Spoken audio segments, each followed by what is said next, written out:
ইসলাম বলেছিল না যে আমি বিশ্বস্ত, আমাকে দায়িত্ব দেন। আমি বলতে চাই আমি বিশ্বস্ত, আমাকে দায়িত্ব দেন।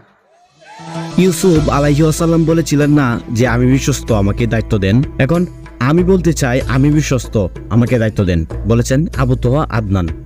আমি বলতে চাই আমি বিশ্বস্ত, আমাকে দায়িত্ব দেন। আমাকে 5 বছর সময় দেন, পুরো দেশের শিক্ষা সিস্টেম চেঞ্জ করে দেবো ইনশাআল্লাহ।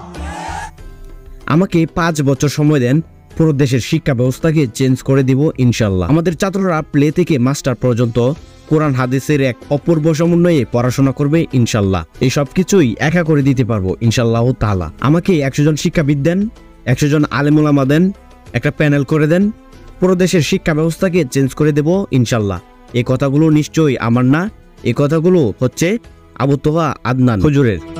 বৈষম্যবিরোধী ছাত্র আন্দোলনে আওয়ামী লীগের পতন হবার পর সাবেক শিক্ষামন্ত্রী মহিবুল হাসান নওফেলের মন্ত্রিত্ব বাতিল হয়।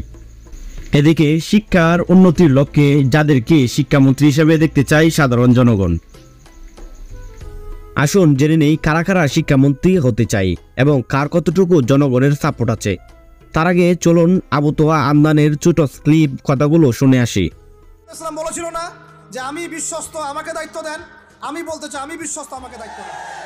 আমাকে 5 বছর সময় দেন, পুরো দেশের শিক্ষা সিস্টেম চেঞ্জ করে দেবো ইনশাআল্লাহ। প্লে গ্রুপ থেকে প্লে গ্রুপ থেকে নিয়ে মাস্টার্স পর্যন্ত এমন শিক্ষানীতি প্রণয়ন করা সম্ভব যে আমাদের বাচ্চারা একদম প্লে থেকে মাস্টার্স পর্যন্ত বাংলা, ইংরেজি, অঙ্ক এবং জেনারেল সাবজেক্টগুলোর সাথে কোরআন হাদিসের একটা অপূর্ব সমন্বয়ে পড়াশোনা করবে ইনশাআল্লাহ। একা করে দিতে পারবো ইনশাআল্লাহ তাআলা। আমাকে এরকম 100 জন শিক্ষাবিদ দেন, 100 জন আলেম ওলামা দেন, একটা প্যানেল করে দেন, পুরো দেশের শিক্ষা চেঞ্জ করে দেওয়া যাবে ইনশাআল্লাহ। যাদেরকে রেখেছেন এদের মাথায় গোবর আছে। এদিকে মিজানুর রহমান আজহারীকে শিক্ষামন্ত্রী হিসাবে দেখতে চাই প্রায় দেশের 70% মানুষ, এবং শেখ আহমদুল্লাহ হুজুরকেও দেখতে চাই অনেক মানুষ শিক্ষামন্ত্রী হিসাবে। কিন্তু শেখ আহমদুল্লাহ হুজুর তিনি রাজি নয় রাজনীতিতে ঢোকার। এদিকে মামুনুল হককেও শিক্ষামন্ত্রী হিসাবে দেখতে চাই অনেকেই। এদিকে 10 মিনিট স্কুলের প্রতিষ্ঠাতা আইমান সাদিককেও দেখতে চাই শিক্ষামন্ত্রী হিসাবে অনেক মানুষ। কিন্তু পলকের সাথে এই ছবিটি ভাইরাল হওয়ার পর থেকে আইমান সাদিকের গুমর ফাঁস হয়ে যায়, যে কারণে আইমান সাদিককে এখন আর কেউ শিক্ষামন্ত্রী হিসাবে দেখতে চায় না।